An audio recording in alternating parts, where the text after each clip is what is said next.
session. Yes, sister. Assalamu alaikum warahmatullah. My question is to Dr. Zakir Naik. In the beginning of your talk, you said about the criteria of hijab.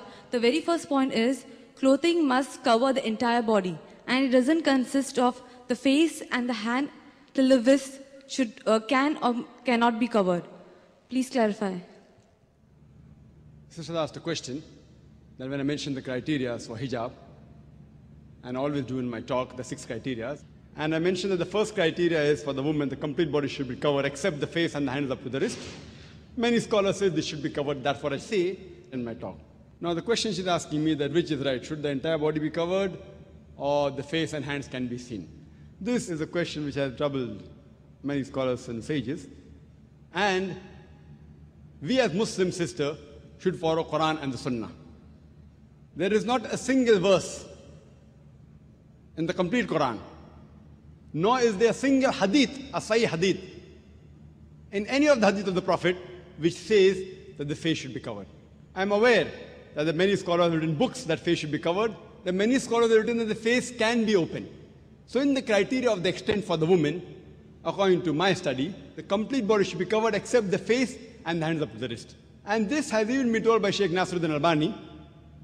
Even he writes in his book of Fatwa and gives various sahih hadith which shows that at the time of the Prophet, there were lady companions of the Prophet, Sahabiyas, who had the face uncovered. There are several hadith.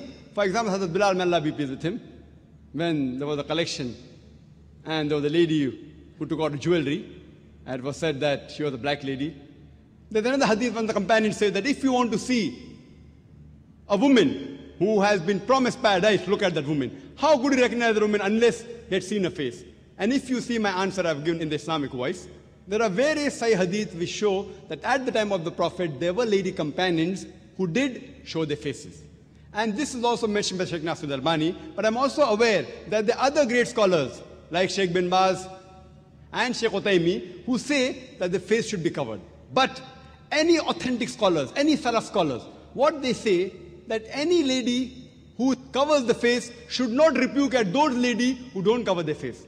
And those who do not cover the face should not rebuke at those who cover the face. So the scholars are divided, but there's not a single authentic hadith, according to Sheikh Nasruddin Albani, who says that the face should be covered. There are various hadith in Abu Dawud also, when the sister of Hazrat Aisha, may Allah be pleased with her, Asma, may Allah be pleased with her, when she comes in front of the Prophet says, now we have reached maturity. Your complete body should be covered except the face and hands up to the wrist. This is a mursal hadith.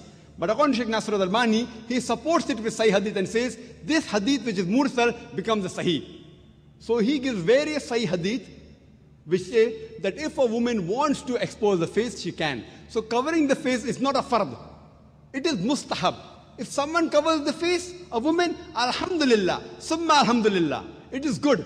I will never object to it. But what Allah and His Prophet has not made the fard, no woman, no scholar in the world, let it be anyone, can make it fard on any other Muslimah. So based on research, and even we have various research that we do in IRF, and many, I know it is common that the woman should cover the face, but when I ask any scholar, present to me any sahih hadith, any one single sahih hadith, in which it says that the Prophet commanded that you should cover your face, you will not find a single. And there's neither any verse in the Quran which says that the face should be covered. All the verses of Surah Nur, chapter number 24, verse number 31, and Surah Azab, chapter 33, verse number 59, it talks about jilbab, talks about the woman's body should be covered. It never talks about the face being covered. Even Surah Nur, chapter 24, verse number 31 says that the veil should go over the bosoms. But yet, I also say that covering the face is mustahab. It's encouraged. It is not a fard. So what the Prophet and Allah has not made fard, even I cannot make. So covering the face for a woman in Islam is not fard according to me. Yet there are many scholars who say it should be covered. I say fine, it is their view. Since no one has presented to me any sahih hadith, any verse of the Quran. So based on that, sister, all those ladies are covering the face. Alhamdulillah, please continue. Please don't misunderstand. And I know that there were at least about 17 ladies from IRF who came, out of which 14 were covering the face. Alhamdulillah. 3 weren't. So the option is yours. It's not a fard. But if those who are covering it is good, keep on covering. I'm not saying you should not cover. But since covering is not fard, you cannot enforce on any woman to cover the face. Hope that answers the question. Brothers, please.